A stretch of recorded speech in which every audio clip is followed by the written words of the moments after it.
Bukan kita merendahkan kawan-kawan untuk berdiskusi. Jangan-jangan nanti dia kalah. Enggak, bukan itu. Tapi kita menjaga izzah itu. Makanya Imam Syafi'i rahimahullahu ta'ala mengatakan, kalau didatangkan 1000 orang yang berilmu, bisa beliau kalahkan. Tapi beliau tidak mampu, tidak bisa mengalahkan satu orang yang jahil. Kenapa? Karena dia nggak punya ilmunya. Makanya lebih baik kita berpaling dari mereka. Karena diperintahkan dalam Al-Quran, wa'arid anil jahilin. Berpalinglah kalian dari orang-orang yang bodoh. Nah, begitu.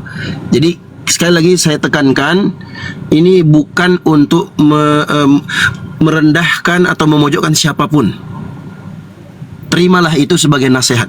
Berarti dia sayang sama kita. Berarti dia perhatian sama kita. Gitu teman-teman. Jadikan ini sebagai nasihat yang indah untuk kita perbaiki diri, berbenah diri. Ini bukan berarti aku yang paling hebat ya, enggak. Bukan begitu teman-teman ya. Saya pun pribadi kalau ada yang nasihati, berikan masukan, saya terima, alhamdulillah. Jadi kita sama-sama di sini sebagai seorang muslim saling menasihati. Itulah kriteria orang-orang yang beriman yang dikecualikan dari kerugian. Illal ladzina amanu wa amilus solihati wa tawasau bil haqqi wa tawasau bis sabri. Demikian. Mudah-mudahan bermanfaat untuk aku pribadi dan kawan-kawan sekalian. Boleh dilanjutkan dengan yang lainnya.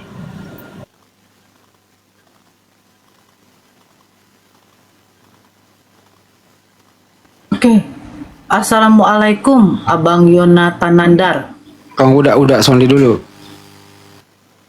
Lama aja loh Bang. Kan udah datang tuh. Oke, makasih. Salam, silakan udah. Sedikit mungkin mengasih gambaran ya buat kawan-kawan, ini terkhususnya buat diri saya lah. Begini kawan-kawan sekalian, memang kita berdebat di media sosial ini tidak dilarang, bahkan konstitusi kita juga memperbolehkan untuk itu. Tapi ada hal-hal tertentu kita pikirkan. Masalah perdebatan agama itu memang sebaiknya orang yang paham, setidaknya paham terlebih dulu dengan agama kita dan agama yang akan diperdebatkan. Tapi ada di sisi satu yang sering kita lupa. Yang dikategorikan debat itu apa sebenarnya gitu kan? Apalagi ini menyangkut agama. Berdebat itu kalau sudah melenceng, sudah masuk ke penistaan, itu bukan lagi perdebatan namanya. Itu akan menimbulkan kerusuhan. Tidak ada salahnya seperti itu kita tinggalkan. Bahkan kalau perlu kita akhiri perdebatan itu.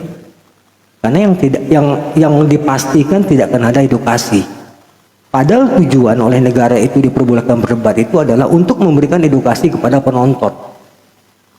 Itu pertama harus kita ingat. Yang kedua, maaf kawan sekalian, ini sedikit baku bercerita.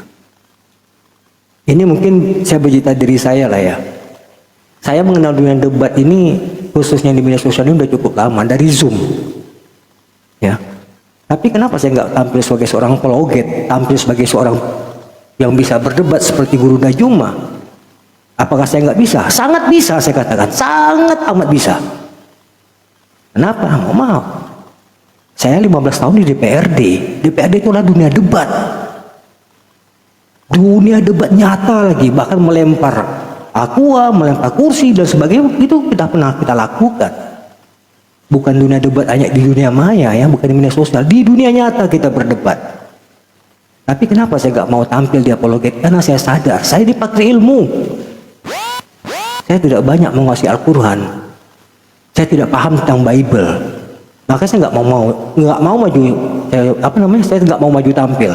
Karena di saat saya tampil, di pundak saya itu bukan seorang sondi, tapi di pundak saya ada agama saya yang saya gedong di situ. Maka saya nggak mau.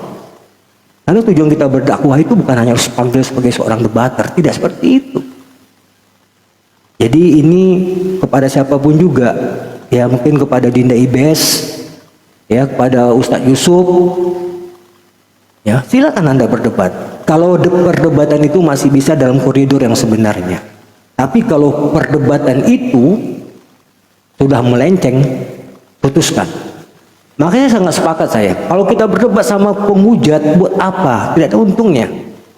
Yang kedua, Ya, kalau kita udah tahu dia seorang penghujat, janganlah kita berdebat itu dengan main waktu.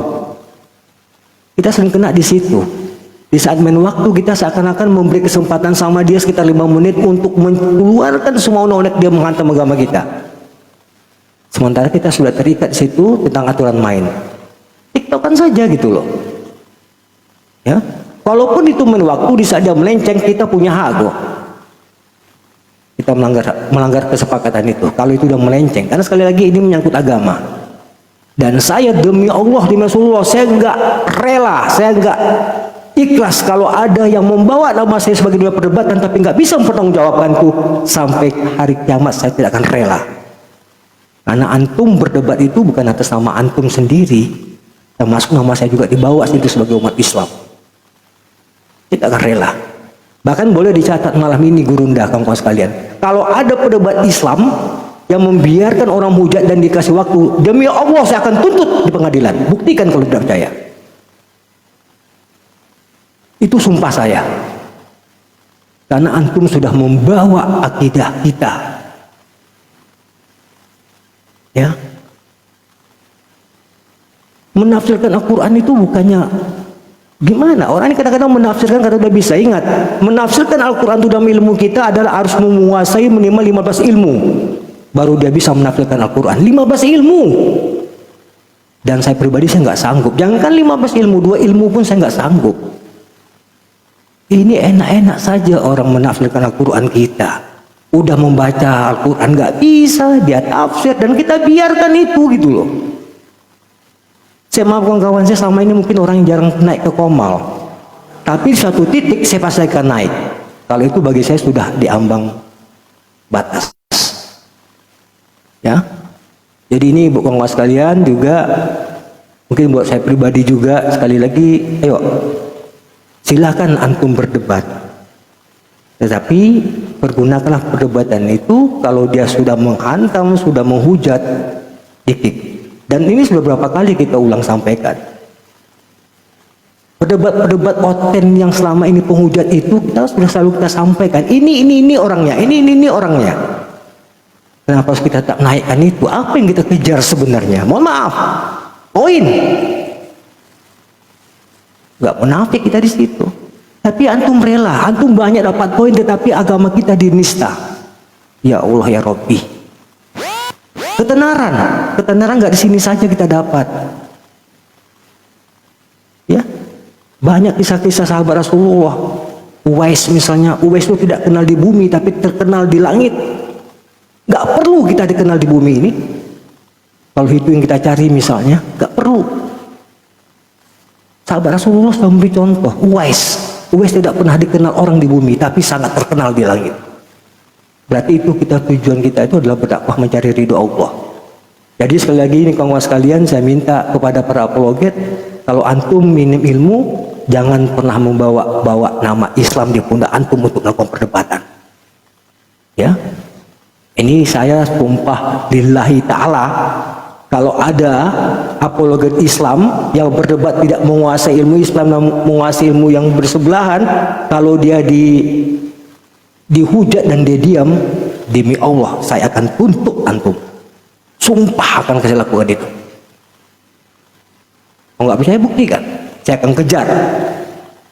Saya nggak perlu menjelaskan siapa diri saya, tapi insya Allah kalau saya mau, insya Allah tidak ada yang tidak bisa saya lakukan. Yakinlah.